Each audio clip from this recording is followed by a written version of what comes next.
Ole Miss, I got a question. Are you ready?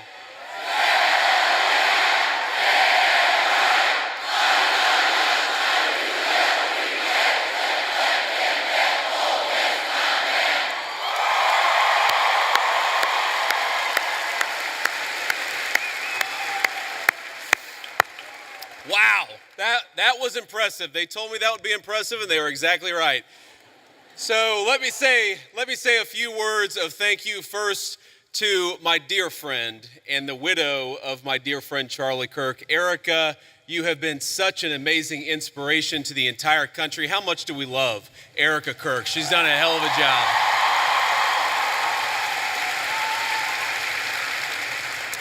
I want to thank, we have a couple of Mississippi senators here. We have both Senator Roger Wicker and Senator Cindy Hyde-Smith. Thank you guys for being here.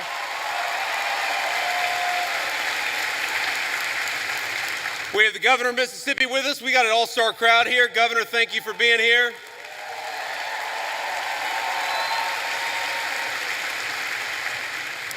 And most importantly, we have got over 10,000 students from across Mississippi. We are proud to have you, and we know that you are the future of Charlie Kirk's legacy. So thank you for being here.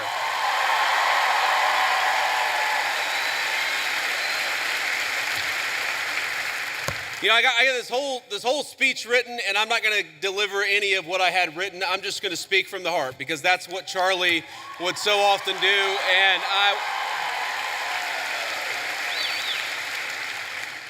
you know, when I think about what we lost 6 weeks ago, it feels like forever ago when I was in a meeting in the West Wing and one of my staff members came in and said that Charlie had been shot. And then I looked at my phone and I saw all the text messages and realized that my dear friend had been very seriously injured. Now, in the West Wing at that time, we actually thought that Charlie had a chance. We didn't know that he was eventually going to pass away. There were initial reports from the medical team that maybe things were going okay. And of course, eventually Charlie took his last breath and went home to be with his Lord and Savior.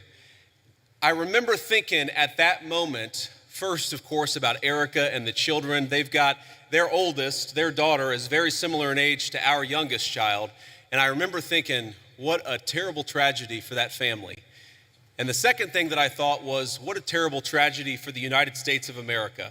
Because Charlie wasn't just a political figure. He wasn't just a guy who went around campus and said very interesting things and hosted all of these debates. He was a person who, particularly to the young people of this country, to all of you, he had the very best advice. And I think that's the most important way for me to honor Charlie, which is to repeat that advice, something I found true in my own life. Charlie wanted all of you, whatever life path you chose, whatever career you chose, whatever you ultimately did for a living, Charlie wanted you more than anything to invest in the things that were worth having, to build a life that was worth building. And that started, the most important advice he ever gave you was fall in love, get married, and start a family. And I can't honor Charlie without repeating that most important advice.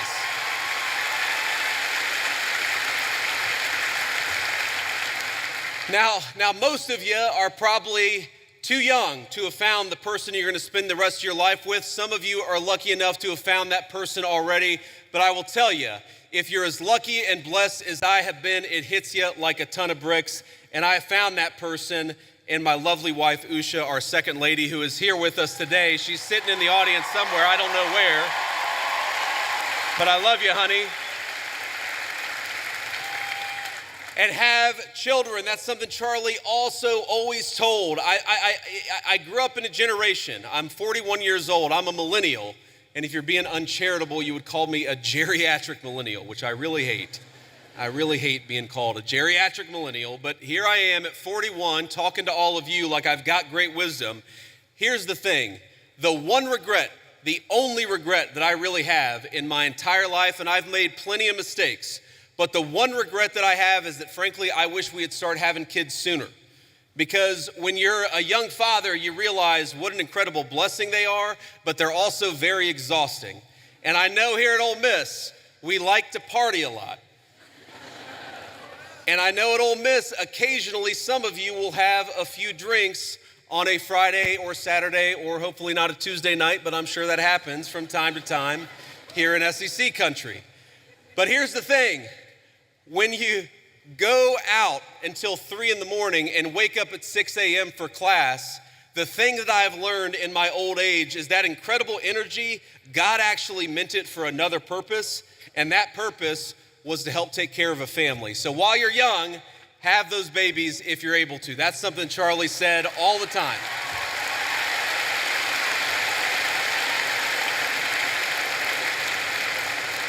But if you think of that advice, Charlie wanted you to get married. He wanted you to fall in love. He wanted you to build a family. He wanted you to find a vocation. That was the advice that he gave on campuses. But that's not just about you. That's also about our country and about our government. Because while you have the freedom to live life as you so choose, I have got a responsibility as your vice president to make the American dream as accessible as possible. And this is why, my friends, this is why we care about all the things that we care about. Why do I care so much about having a secure border in the United States of America? It's because I believe that when you let in a flood of illegal immigration, what it does is it drives down the wages of young people and makes housing unaffordable for the entire American population. That's why we closed down the border.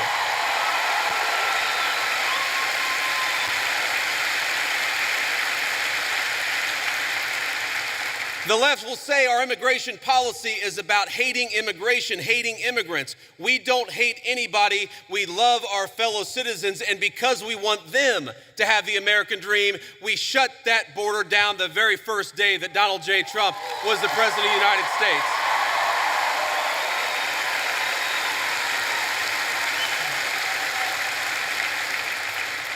I care about you being able to afford a home, which is why we fought so hard to fix the broken policies of the Biden administration. I want a lot of you, I'm sure there are military veterans in this room right now. I'm sure there are a lot of people who will join the military in the future, and we're proud of you. But part of America First is ensuring that we never ask you to go and do the American people's business unless it is in the interest of the United States of America, and that's how we honor the sacrifice of our troops.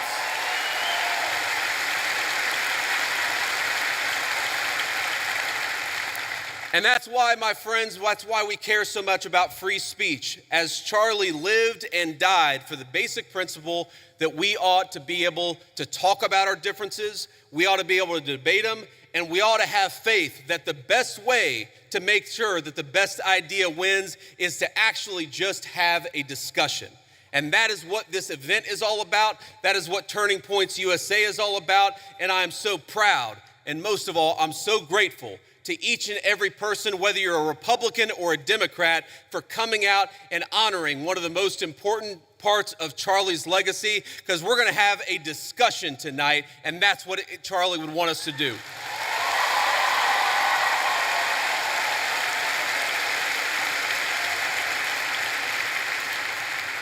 Now, I want to get to questions, and I want to leave plenty of time for questions, but I want to make just a couple of final points about Charlie's legacy in politics. The most important thing about Charlie is that he was a great husband and a great father. Erika told me probably 12 hours after Charlie had been pronounced dead, she was just absolutely devastated. She was unable, you know, if you've ever known anybody who's grieving, sometimes it's they're unable to even hold a single thought for more than a few seconds.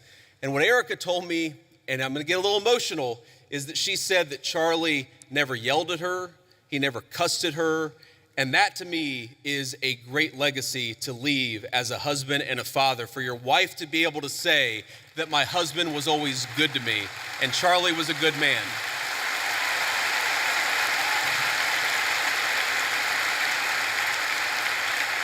But he also had the legacy of believing in political debate, and he was the most effective person in politics that I have ever seen. And by the way, that's not because Charlie always agreed with me and the president's policies.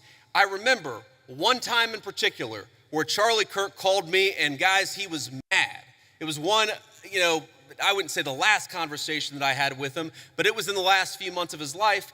And he called me and he said, JD, I'm really worried. I'm really worried that what's going on in the Middle East right now is going to lead the United States into a protracted military conflict. I've never told anybody that Charlie was really worried about that in the final months of his life. Now, here's the thing. Charlie was so effective and he was so trusted by both me and the President of the United States that when Charlie made that phone call, I didn't say, screw you, you don't know what you're talking about. I listened to him. And I really believe that one of the reasons why the President of the United States knocked out the Iranian nuclear facilities, but never got the United States into a protracted military conflict and never lost a single American in a Middle Eastern conflict is because we had the wisdom and the good sense to recognize that the American people are done with American troops dying in unnecessary foreign conflicts. But Charlie Kirk reminded me of that. Charlie Kirk.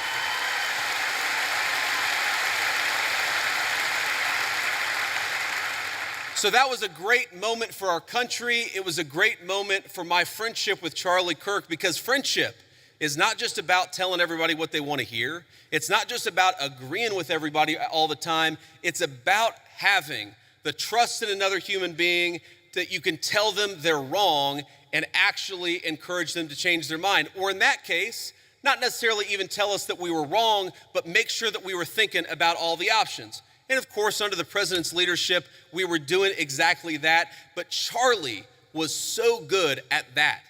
And I think that's one of the ways in which I want all of you to honor your legacy. Obviously, you care about our great nation or you wouldn't be here. A lot of you will go on to become future leaders in business or in politics. A lot of you will run campaigns. A lot of you will work on campaigns. A lot of you will be future leaders. There might even be a lowly future vice president of the United States in this very room. But here's the thing that I want all of you to remember. Charlie wasn't effective just because he had opinions. A lot of people have opinions. Charlie was effective because he was courageous, because he worked very hard, and because he made his vision a reality. And so if you care about this country, as I know all of you do, don't just complain about social media. Get up and get involved in a campaign. If you want a better policy outcome, even from an administration that you voted for, then get out and get involved and making your voice heard. If you care about this country, love it enough to get involved in the process and how we govern it. That is the only way we are going to save the United States of America, and that is perhaps the greatest contribution that you can make to Charlie Kirk's legacy is getting involved in saving this country.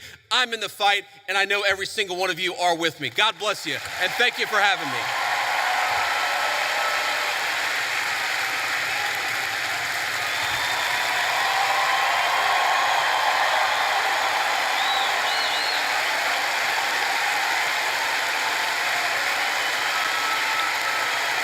Thank you. But hey, please, I appreciate that, but we're not even halfway done. So here's, I don't know what you're saying, but it sounds awesome.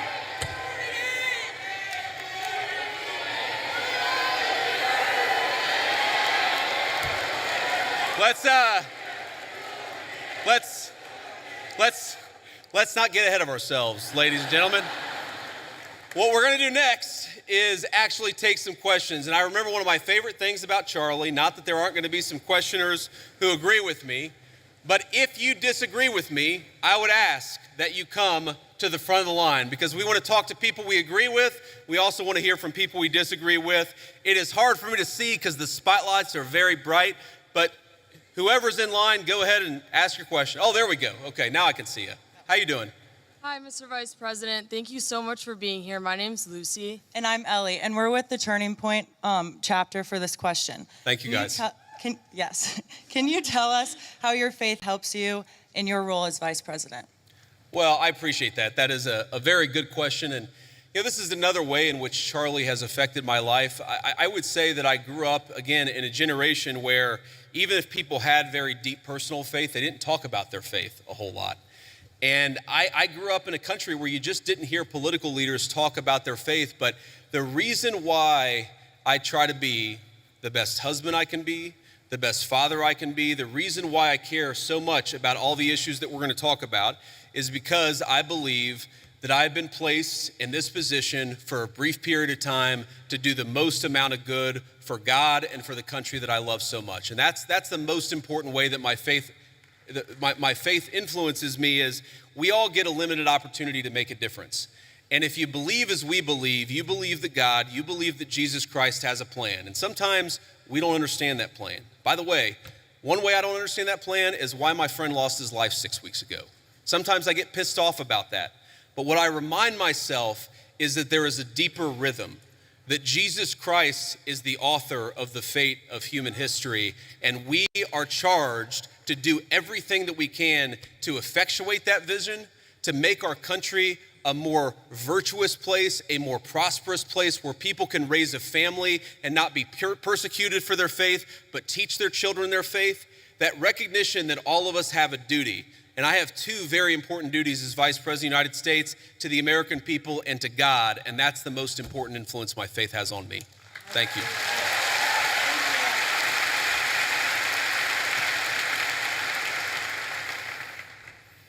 I understand your view on illegal immigration is it should be a top priority, strengthening our southern borders and fighting the massive drug trafficking that's taken place while securing jobs for the working class Americans.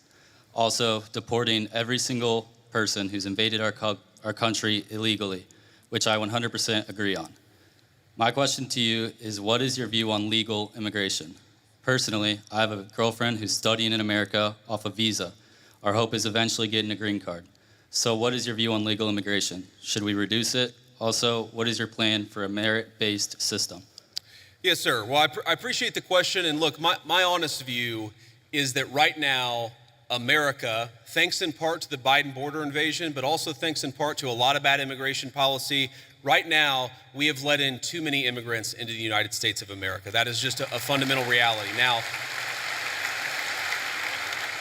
look, legal immigration is complicated because we let in about 1 million legal immigrants into the United States of America every single year. And I think the evidence is pretty clear that a lot of those immigrants are actually undercutting the wages of American workers. It's one of the reasons why the President of the United States,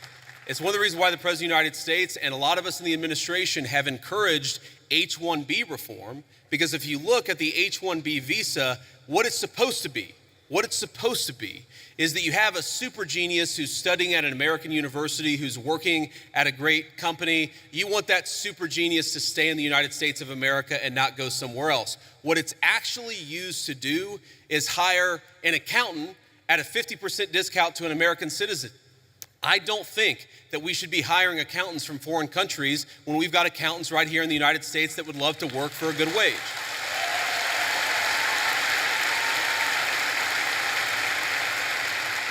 Now, you asked about, I think, your girlfriend, you said, and I obviously don't know the full details about your situation, but my view is, look, there are people who want to come to the United States of America, and some of them, I'm sure, can enrich the United States of America by coming here, but we have got to get our overall numbers way, way down.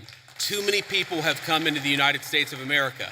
I am married to the daughter of immigrants who came to the United States in the 1980s. I do believe that many immigrants do in fact enrich the United States of America, but here's the problem. We don't even know how many illegal aliens we have. We don't even know. The best guess is probably 25, 30 million people. I've heard estimates as high as 50 million. When something like that happens, you've got to allow your own society to cohere a little bit, to build a sense of common identity, for all the newcomers to assimilate, the ones who are going to stay, to assimilate into American culture. Until you do that, you've got to be careful about any additional immigration, in my view. Thank you, sir. Thank you.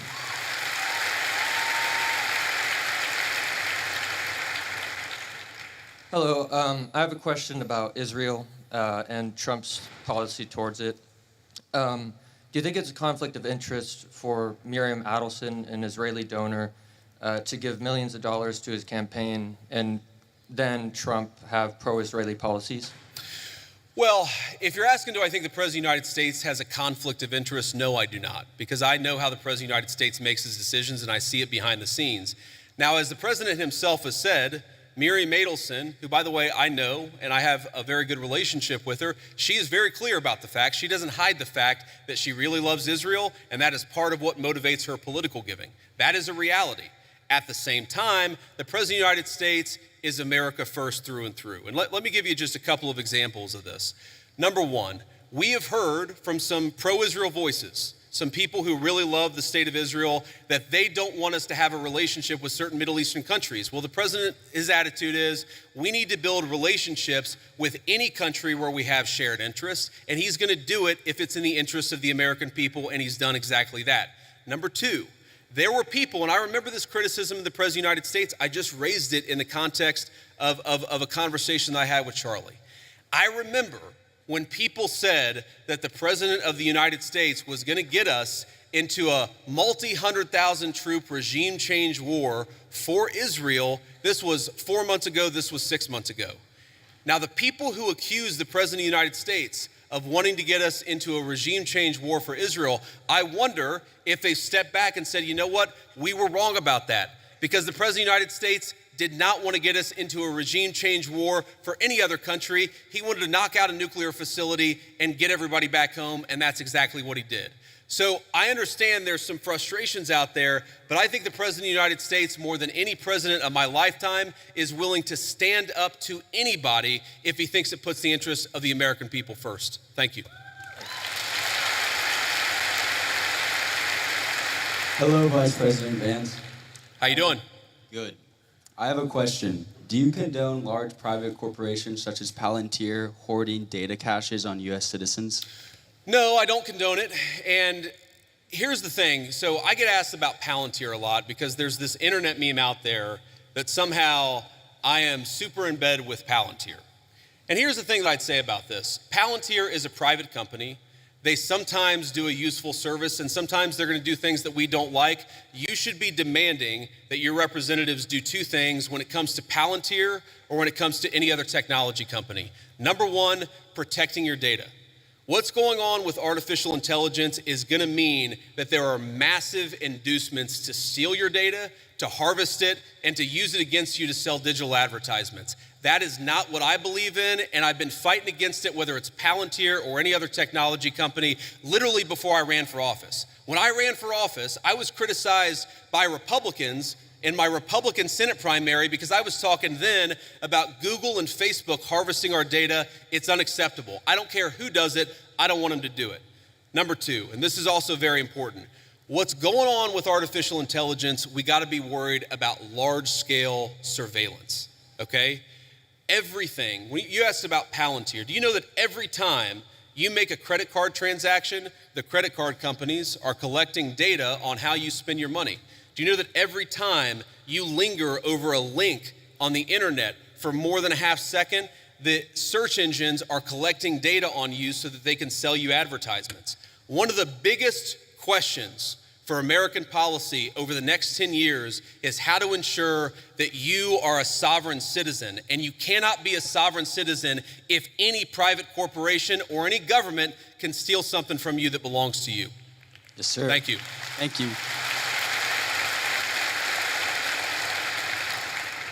Vice President J.D. Vance, good evening.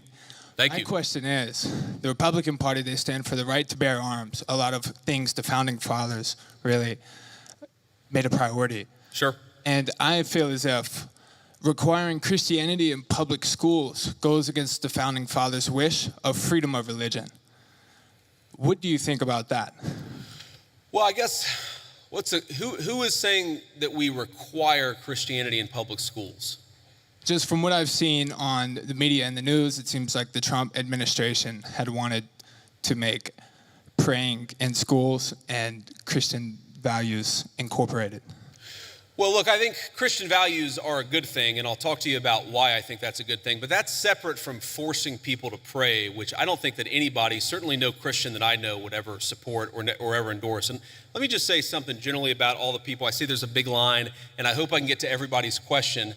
I remember when I was a sophomore in high school, I went to an event at my church, which was a book signing with Oliver North and Sean Hannity, the Fox News host. And this was back before, this was, I guess, 25 years ago.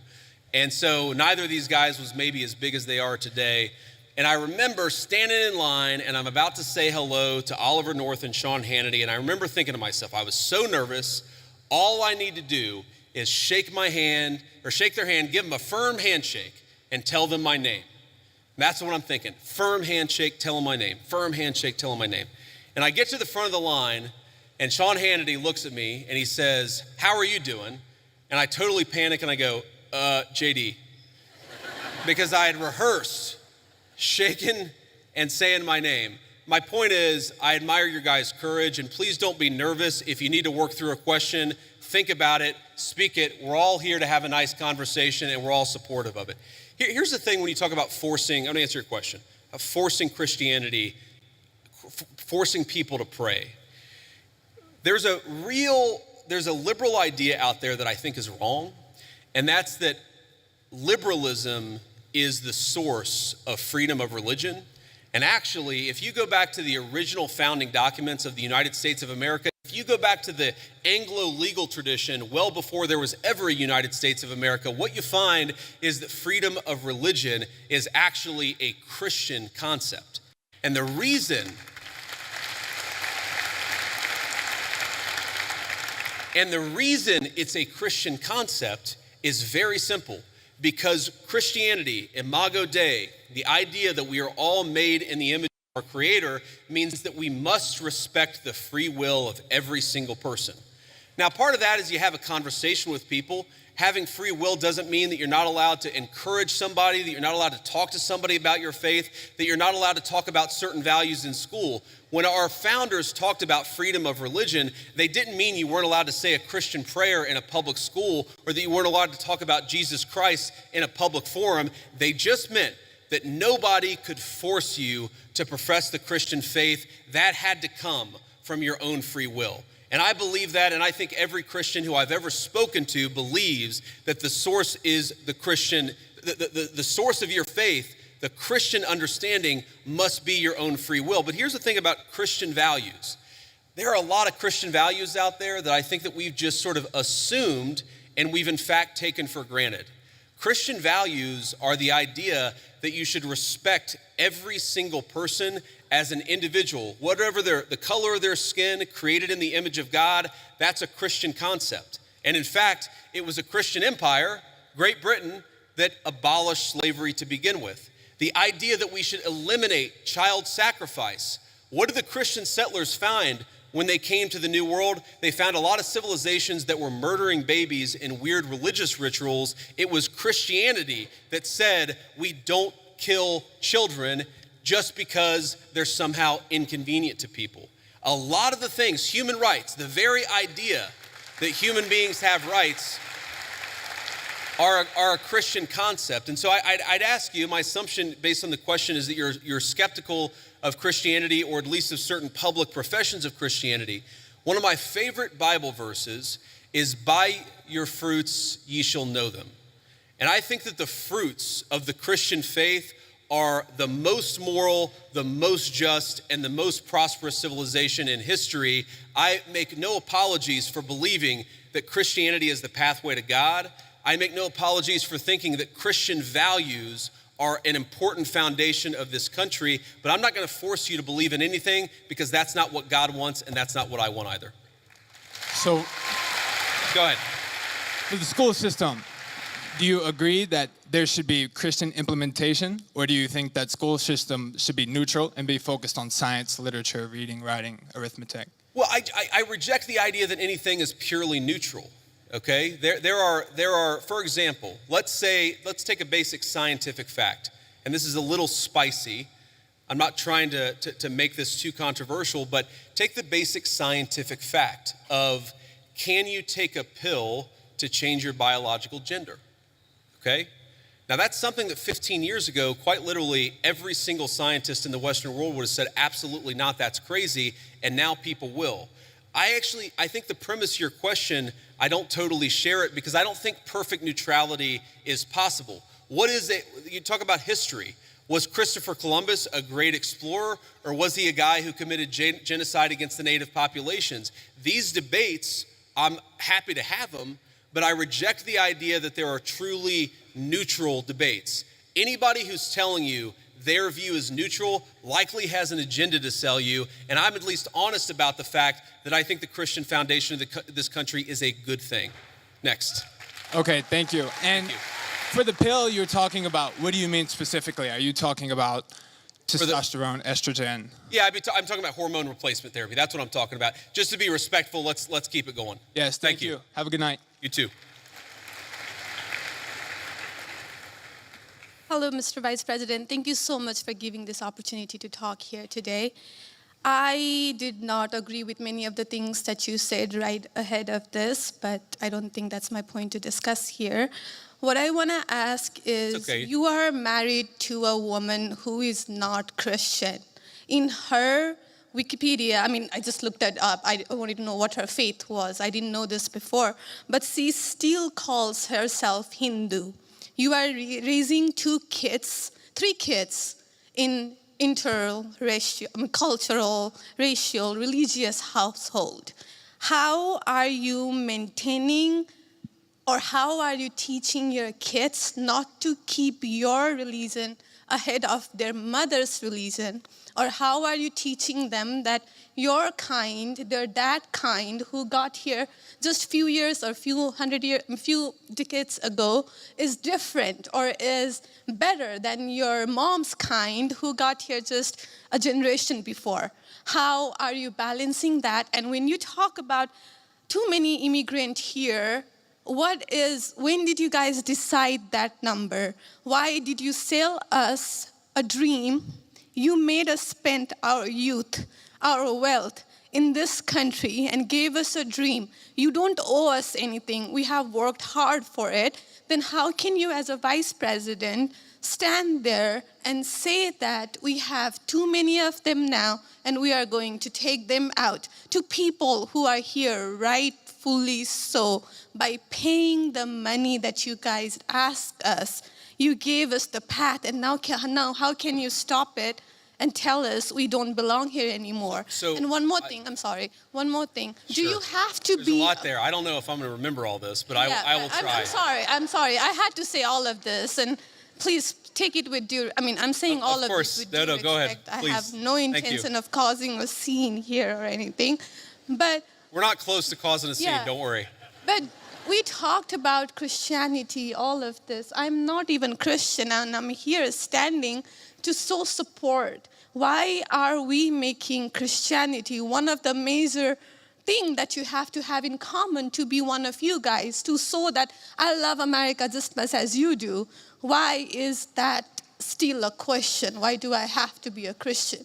Okay, so there was a lot there, and I'm going to try to respond to as much of it as I can. So on the question of immigration, so first of all, I can believe that we should have lower immigration levels, but if the United States passed a law and made a promise to somebody, the United States, of course, has to honor that promise. Nobody's talking about that. I'm talking about people who came in violation of the laws of the United States of America, and I'm talking about in the future reducing the number of people. Sorry, what? May I continue on that?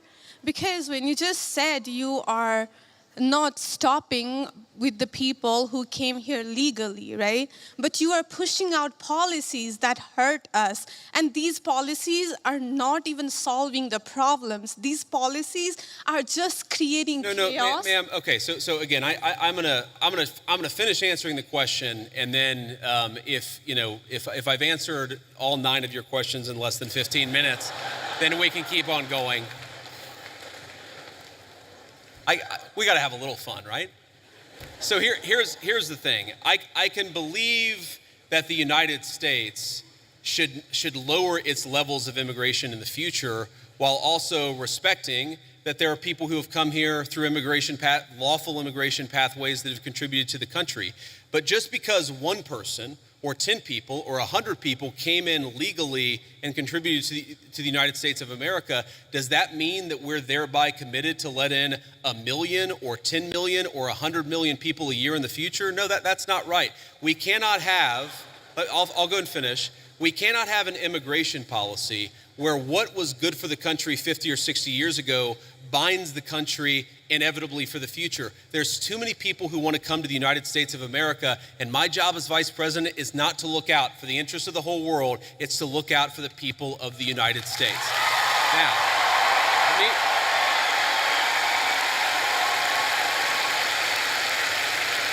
Now, you asked a personal question about our interfaith household. And yes, my wife did not grow up Christian. I think it's fair to say that she grew up in a Hindu family, but not in a particularly religious family in either direction. In fact, when I met my wife, we were both, I would consider myself an agnostic or an atheist, and that's what I think she would have considered herself as well.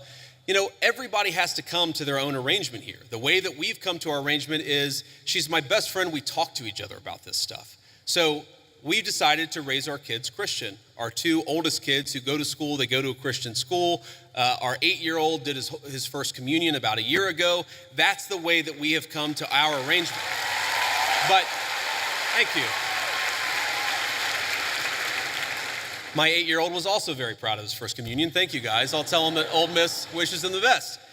But I think everybody has to have this own conversation when you're in a marriage. I mean, it's true for friends of mine who are in Protestant and Catholic marriages, friends of mine who are in, atheist and Christian marriages.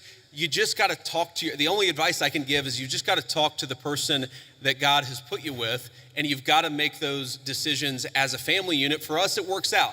Now, most Sundays, Usha will come with me to church. As I've told her and I've said publicly, and I'll say now in front of 10,000 of my closest friends, do I hope eventually that she is somehow moved by the same thing that I was moved in by church? Yeah, I honestly do wish that, because I believe in the Christian gospel, and I hope eventually my wife comes to see it the same way.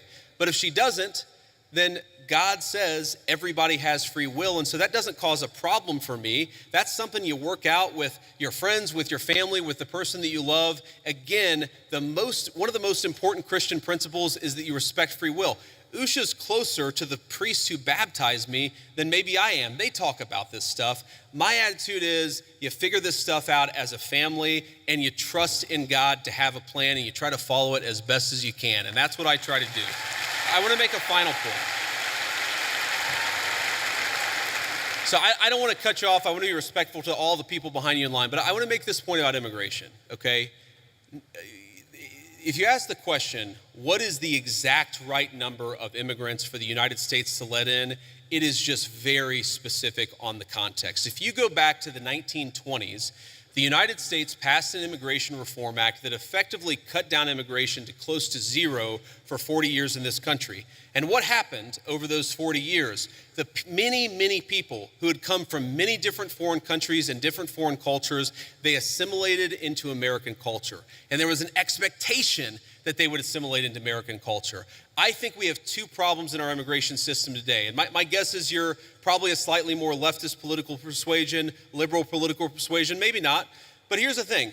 I remember back in my establishment GOP days, when I was still very early getting involved in Republican politics, I remember a conservative think tank person who told me that one of the reasons why immigration was really good is that if you had enough diversity in a country, people would mistrust each other and they wouldn't join labor unions. Okay? So when I see a lot of left-wing people who theoretically support organized labor saying we need to flood the country with a limitless number of immigrants, they're unwilling to set any limitations on it. My response to that is you are destroying the very social trust on which American freedom and prosperity was built. And that is really important to me. So the honest answer to your question, what is the exact number of immigrants America should accept in the future? Right now, the answer is far less than we've been accepting. We have got to become a common community again, and you can't do that when you have such high numbers of immigration, which is one of the reasons why we have the immigration policy we do. Thank you. Next.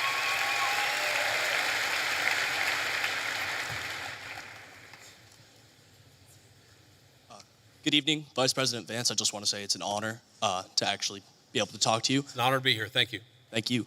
One of my biggest questions is, I feel like one of the biggest problems that America is facing today is that ever-growing social political divide, and we're seeing this on the Republican and Democratic side, but we've seen that a refusal to cooperate with the other side has led to some major issues, including right now the government shutdown, and I wonder, as the party in power, what are your plans to address that issue towards reaching that olive branch out to the other side to actually come to an agreement on how to go forward with our government? Look, it's a very good question. And let me just say, on the government shutdown in particular, the reality here is that there's a very simple bill that just reopens the government. It does it through pretty much the end of the year. That got every single Republican in the House of Representatives to support it. And then it got 52 Republicans in the Senate and 3 Democrats in the Senate to support it. But because of weird Senate procedural rules, it requires a 60-vote threshold. So on that issue in particular, when you have every single Republican with like 2 exceptions in both houses of Congress, I feel pretty confident. I know that I'm partisan. I know I have an R next to my name. But I feel pretty damn good saying the shutdown is the Democrats' fault because we voted again and again to open it.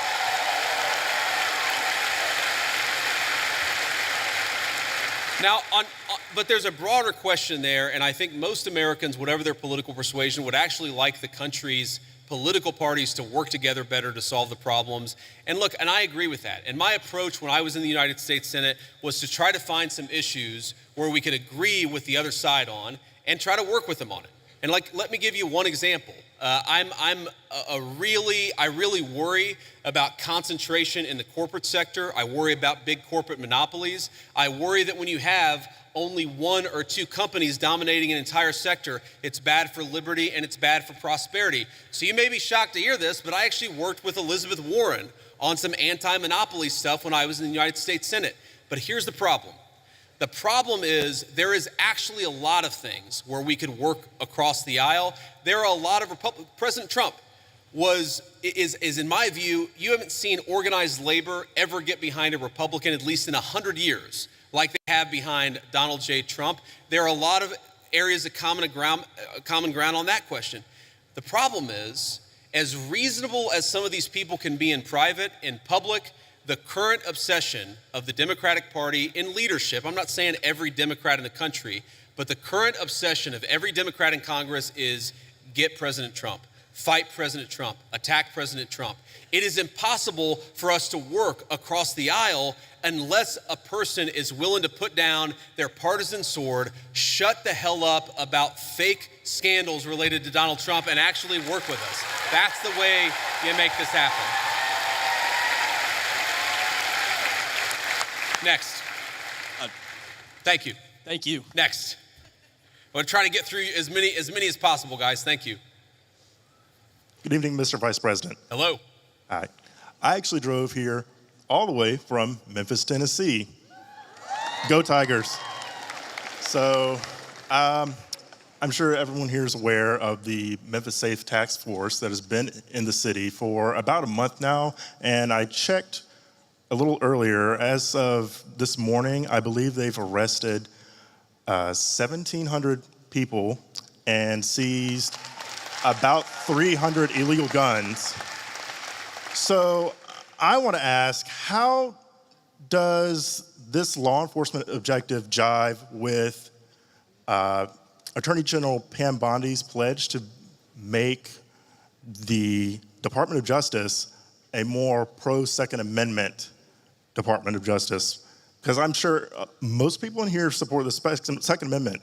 So how can Republicans and this Department of Justice use the current gun laws that are on the books that a lot of pro-Second Amendment advocates disagree with, that we wanted to overturn in the big beautiful bill, but we didn't get it? Yeah. So I understand the question. And by the way, I supported some of those changes in the big beautiful bill. I know the President of the United States did too. We didn't have the votes to get them in there, and that's as simple as that. But I know exactly what you're talking about because there were a couple of issues in particular. I talked to some of my Second Amendment friends. But here's the basic issue. We don't want people who have violated the law who have committed felonies. The Second Amendment, like every other amendment, it's about due process. It's that you don't have your rights violated unless there is due process of law. If you're a person who's committed 4 felonies and a court has lawfully ordered that you shouldn't have a gun and you're running around with a firearm, I don't have any problem with law enforcement saying you don't get to have that firearm that is illegally possessed, illegally obtained. I think that's basic law and order. Now again, if you had somebody come in and say, well, we don't think that person should have a firearm, but they haven't violated any law, that's a totally separate question. That's not what we're focused on. What we're focused on is violent crime and people who have violated, the bodily autonomy of another human people. A person who has committed an act of violence against one of their fellow citizens, we're going to clean up the streets, get those people off the streets, and make America safe for the American citizens again. That is our entire law and order policy, and I think we're doing a pretty good job at it. Thank you.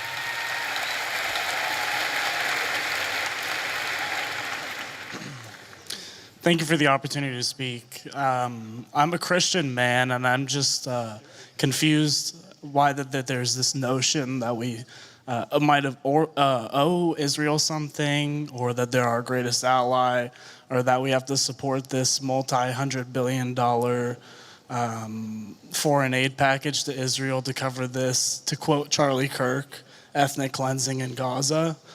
I'm just confused why this idea has come around, considering the fact that not only does their religion not agree with ours, but also openly supports the prosecution of ours. Yeah, so let me say a few things about this. First of all, when the President of the United States says America first, that means that he pursues the interests of Americans first. That is our entire foreign policy. And that doesn't mean that you're not going to have alliances, that you're not going to work with other countries from time to time. And that is what the president believes, is that Israel, sometimes they have similar interests to the United States and we're going to work with them in that case. Sometimes they don't have similar interests to the United States. And this example, the most recent Gaza peace plan that all of us have been working on very hard for the past few weeks, the president of the United States could only get that peace deal done by actually being willing to apply leverage to the state of Israel. So when people say that Israel is somehow manipulating or controlling the president of the United States, they're not controlling this president of the United States, which is one of the reasons why we'd be able to have some of the success that we've had in the Middle East. Now you ask about, sort of Jews disagreeing with Christians on certain religious ideas. Yeah, absolutely. It's one of the realities is that Jews do not believe that Jesus Christ is the Messiah. Obviously, Christians do believe that. There are some significant theological disagreements between Christians and Jews. My attitude is, let's have those conversations. Let's have those disagreements when we have them. But if there are shared areas of interest, we ought to be willing to do that too. For example, one thing I really, really care about is the preservation of the Church of the Holy Sepulchre in Jerusalem. Christians believe that is the site where Jesus Christ was crucified, and also that his tomb is right there as well. My attitude is, if we can work with our friends in Israel to make sure that Christians have safe access to that site, that's an obvious area of common interest. I am fine with that. What I'm not okay with is any country coming before the interests of American citizens, and it is important for all of us, assuming we're American citizens, to put the interest of our own country first. That's what we're going to do. That's what we try to do every single day, I promise you. Thank you.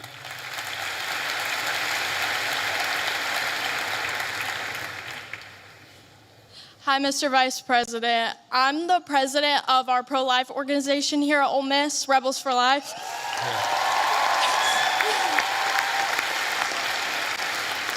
And I myself, as the president, am 100% pro-life. And I know you've stated, you being Catholic, that in the past, you've stated that you're 100% pro-life. But since joining the presidential campaign as the VP, you've kind of wavered how you see abortion. So I'm just wondering what your stance is right now. Sure. And do you think that someone else's right to liberty trumps someone else's right to life? Well, first of all, I appreciate your question, and I appreciate the work that you do. You asked the question, do I think somebody else's right to liberty trumps somebody else's right to life?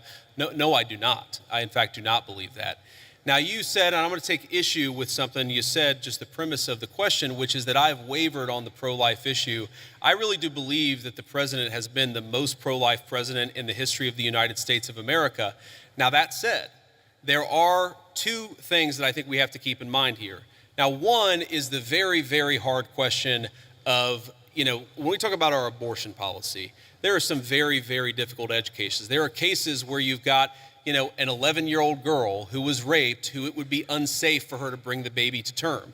You've got situations where, bringing a baby to term would cause serious bodily harm, maybe death for the mother. That's one of the reasons why we believe in the exception in these cases where you have, again, they're edge cases, they're rare. I think the pro-abortion community would have you believe that's 90% of abortions. That's not true. But we got to be honest about the fact that there are some edge cases. The second thing I'd say about this is that we have to be prudential and practical in what can get accomplished. And there may be disagreements about what exactly that is, but if you look at the pro-life victories that the President of the United States has been able to achieve, he's been able to achieve them because he has worked within the system that we have. If your attitude is you are going to pursue the most aggressive pro-life option, even if it means you lose every election and every outcome means that you're going to be in a situation where the Democrats have abortion on demand up to the moment of birth to the very end. You've got to work within the political constraints that we have. Now, here let me just say something about this. And somebody asked me earlier about my Christian values. And one of the points I made is that when the settlers came to the New World, they found a very widespread child sacrifice.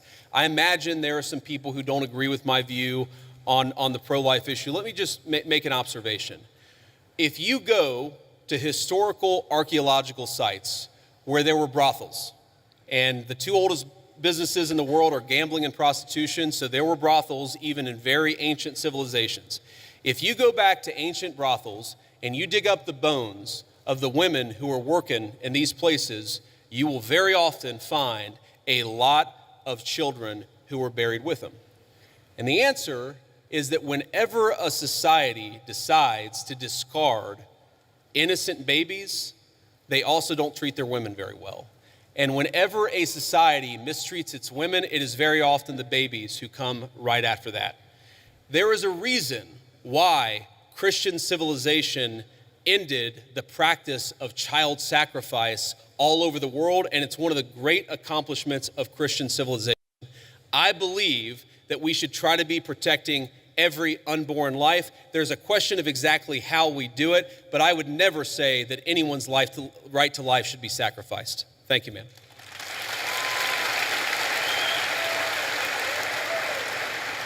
First, I just have to say I'm thrilled to hear you articulate Christian values on a stage like this, and to remind us that things we take for granted and things we value so much have a Christian origin. So thank you for that. I really mean that. However, so much of liberalism, by the way, so much of the far left is a sort of, if you really pay attention to it, it's a kind of perverted version of Christianity. Like, there's nothing wrong, of course, with focusing on people who are disenfranchised, for example. That's the focus of liberalism. But if you completely separate it from any religious duty, any civic virtue, then that can actually become, for example, an inducement to lawlessness. You can't just have compassion for the criminal, you also have to have justice too, which is why I think that a properly rooted Christian moral order is such an important part of the future of our country. But sorry, I interrupted you, go ahead. No, amen, absolutely.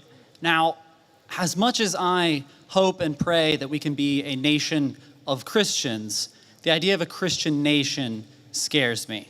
So I'd like to hear your feedback on a pretty nuanced argument here, that perhaps there should be a wall of separation, as at least one of our founders advocated, between church and state at the national level.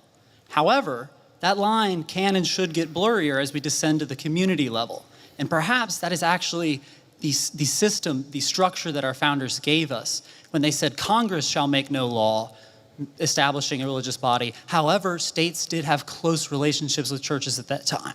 Yeah. Do you think that that is a rationale that works? Do you think that that is the way we should implement around these Christian values? So this is a very nuanced point, and I want to just make sure that everybody's kind of on the same page here. So if you go back to the First Amendment, it doesn't say separation of church and state. It says Congress shall make no law respecting an establishment of religion. But if you go back to the founding time, there were actually a number of states that had formally recognized churches. So there was the Anglican Church of Virginia. That was the official state church of Virginia. Maryland at the time was the only majority Catholic colony, or at least had a significant Catholic representation of the original 13 colonies. There's a lot there. And yes, I do think that what happened is the Supreme Court interpreted Congress shall make no law respecting an establishment of religion to effectively throw the church out of every public space at the federal, state, and local level. I think it was a terrible mistake, and we're still paying for the consequences of it today.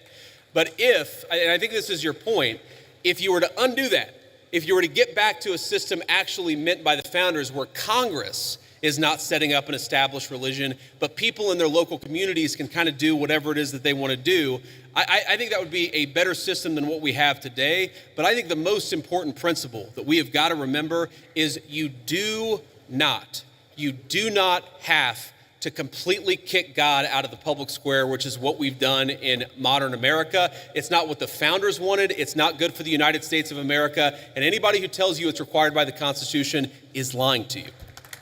Thank you.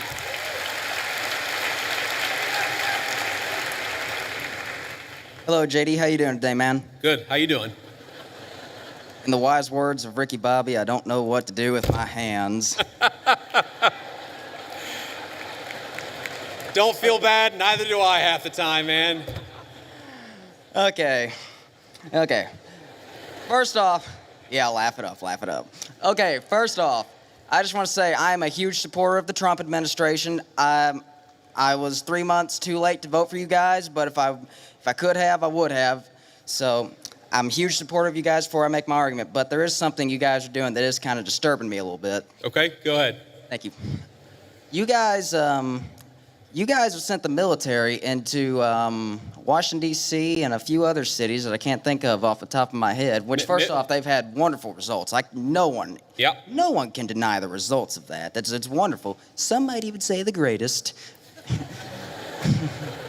I'm a comedian. I like this guy. Who is this guy? Thank you, JD. I like you too. Now he's gonna ask the question about all the shit that we did wrong, but that's okay. Go ahead and ask your question. But yeah, I'm just wondering, well, it's not necessarily something you did wrong, but it's what could someone else do wrong? Let's say we get a complete tyrant in office, and let's say Turning Point USA is having a huge protest against, something really bad that we don't like, and let's say a president is saying that it's getting violent. How can we, I'm trying to think, my mind's kind of blank. What is the difference between what you're doing and how could we prevent someone from abusing that power? Yeah, so look, I understand where the question is coming from, and I think it's a fair question. And it's going to sound like I'm being sarcastic, and it really is not meant in any offense. But when you talk about what could another administration do, to take a wild, hypothetical example totally off the top of my head, what if Joe Biden sent the Federal Bureau of Investigation to start arresting his political opponents? Okay? So here's something that I want every conservative to remember. It's an important part of my entire political philosophy is we cannot be afraid to do something because the left might do it in the future. The left is already going to do it regardless of whether we do it. That is the takeaway of the last 40 years.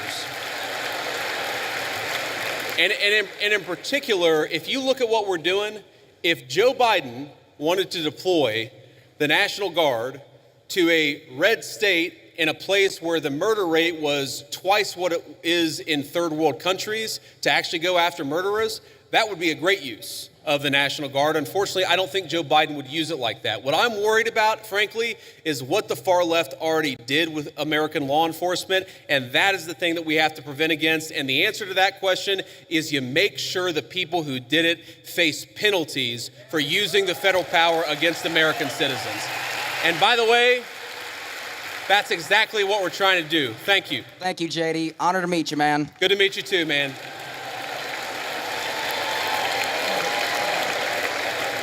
This will be the last question. Ricky Bobby, 2048. That's who I'm voting for.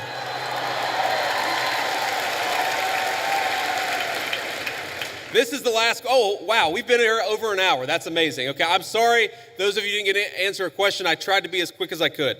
Go ahead. Mr. Vice President, I'm humbled and honored to be here. Recently, President Trump endorsed a candidate to run against Republican Representative Thomas Massie, who has opposed and criticized some of the Trump administration's aims.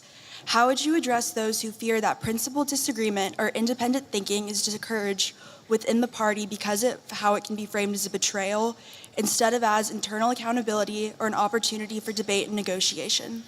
So it's a very good question. And let me say, this one is hard for me. And the reason it's hard for me is because Thomas Massie and I, he's one of the first people that ever reached out to me about my book or about political office. I've known Thomas Massie well before I ever got involved in politics. Thomas's wife died well, maybe it was a year and a half ago, 2 years ago. It was a little while ago. She died very unexpectedly, was a very sweet and kind woman. And I was probably one of the first people that called Thomas to offer my condolences. I think the problem with Thomas, and I've told him this in private, and now I guess I'll say it in public, is it's one thing to disagree with the party on a particular issue. It's one thing to to have your independent stand on a number of questions. And by the way, some of the stuff where Thomas Massie has been independent against the Republican Party, I've agreed with him with. Thomas and I worked together during 2023, where I was trying to stop the limitless flow of American money to Ukraine, and Thomas was one of the people I was working closest with it. But that's one thing. Being independent, having your own opinions is one thing. Voting against the party on every single issue, you're eventually going to make too many enemies. And that is the problem that Thomas has had. It's not one issue, it's not 3 or 4 issues. It's that every time that we've needed Thomas for a vote, he has been completely unwilling to provide it.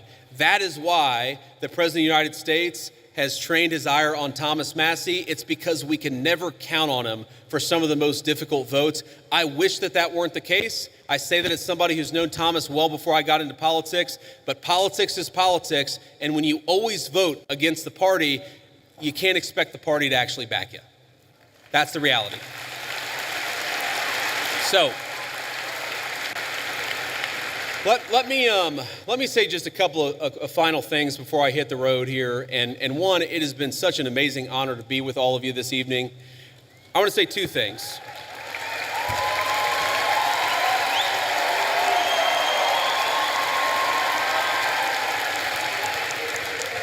I want to say 2 things. Number one, when I was back in my agnostic days and I was thinking about returning to my faith, I remember talking to a friend of mine and actually talking about, a number of things. And he said something to me that was really interesting. And I was talking about all the things that were going wrong. I was looking to the future. I was talking about everything that was broken in the world. And I said to him, things are just really, really dark. And he stopped me in my tracks. He said, JD, you're right. There are a lot of things that are really dark out there, but despair is a sin. Now, I know not all of you are Christians, but for the Christians out there, I think that it is very important to remember that despair is actually a sin. It's okay to disagree. It's okay to criticize. It's okay to think that things aren't going well with a particular issue, but we are called to never give up hope. But I think one of the critical lessons of Charlie Kirk's life to his dying breath, this was a man who never lost hope in his Creator and never lost hope in the United States of America. So let's remember that and carry that forward as a way to remember.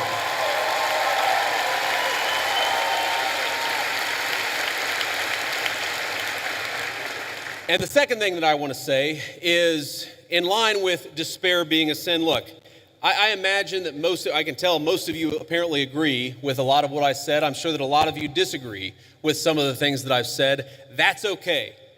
We don't need in our political movement people who agree with us on every single issue. We got a couple of questions about Israel. We got a couple of questions about the National Guard deployments. We don't need somebody who agrees with us on every single question or every single issue. What we need is people of good faith who love the United States of America and are willing to work hard to save it.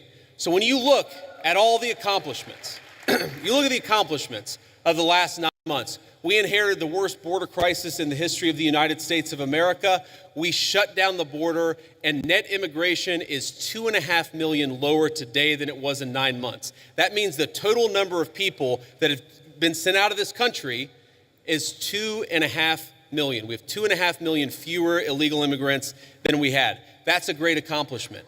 We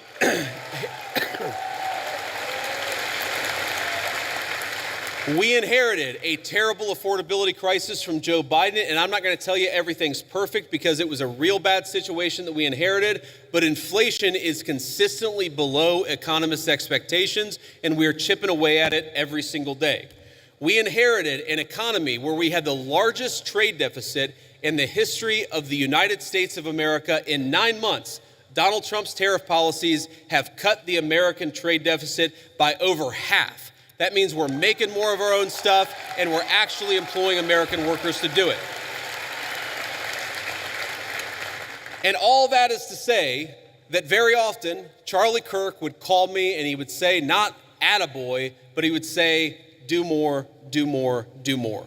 And I listened to Charlie because he was a dear friend and because I knew that he loved this country. My point is, the best way in your life to honor Charlie Kirk's legacy, it's not to despair, but to hope in the future of this country. If you disagree with something, then get involved in the movement to save this country. If you think that we could be doing more, then pick up the phone and get involved in the effort to change our minds and change the future of the United States of America in the process. My friends, the rebels of Ole Miss, despair is a sin. Do not give in to despair. Let's keep fighting to save the United States of America. Thank you, and God bless you.